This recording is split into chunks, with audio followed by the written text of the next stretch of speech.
ซกเฮียน2023-2024สถาบันธุรกิจแสงสวรรค์สำเร็จการสร้างบุคลากรได้86คนออกกับใช้สังคม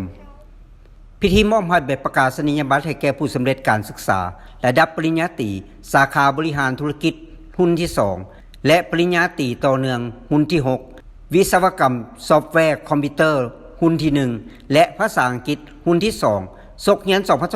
2023-2024จัดขึ้นในวันที่19มีนาคม2025ที่ผ่านมาที่โรงแรมดอนจันทร์พาเรศนครหลวงเวียงจันทร์เป็นประธานของทานปริญญาเอกคำแสนศรีสวงศ์ประธานกลุ่มการศึกษาแสงสวรรค์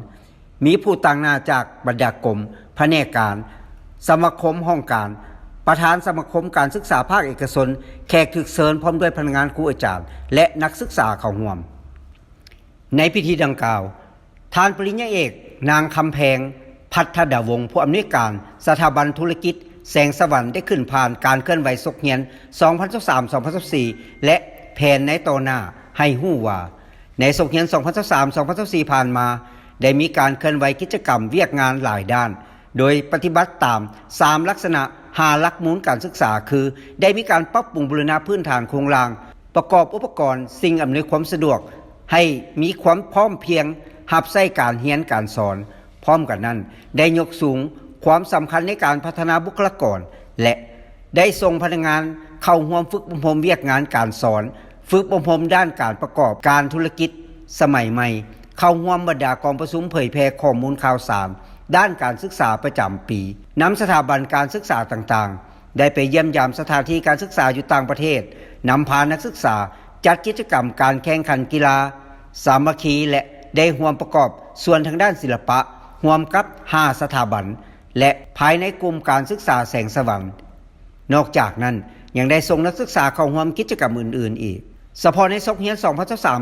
2023-2024มีนักศึกษาผู้สำเร็จการศึกษาจำนวน86คนหญิง23คนซึ่งได้ปฏิบัติสำเร็จตามหลักสูตรกำหนดไว้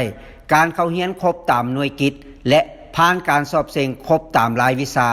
การป้องกันบทจบสั้นและได้ผ่านการประเมินตามระเบียบการที่หลักสูตรที่กำหนดไว้ปัจจุบัน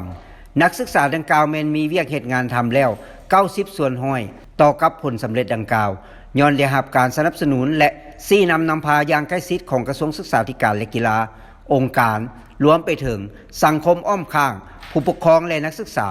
ที่ได้เอาใจใส่สุดความสามารถพิเศษแม้นคณะบริหารพนักงานครูอาจารย์ทุกคนที่ได้เอาใจใส่ประกอบส่วนตลอดมาสู่สนจนสำเร็จเพื่อเป็นการสืบต่อภารกิจวิสัยทัศน์ของสถาบันธุรกิจแสงสวรรค์ให้เติบใหญ่ทันสมัยรับใช้สังคมด้วยคุณภาพได้มาตรฐานสากลสถาบันจึงได้วางแผนและทิศทางการพัฒนาในต่อหน้าคือสืบต่อสร้างและพัฒนาบุคลากรให้สามารถนำใช้ไอทีในการสอนให้หลายขึ้นสืบต่อยกระดับทักษะ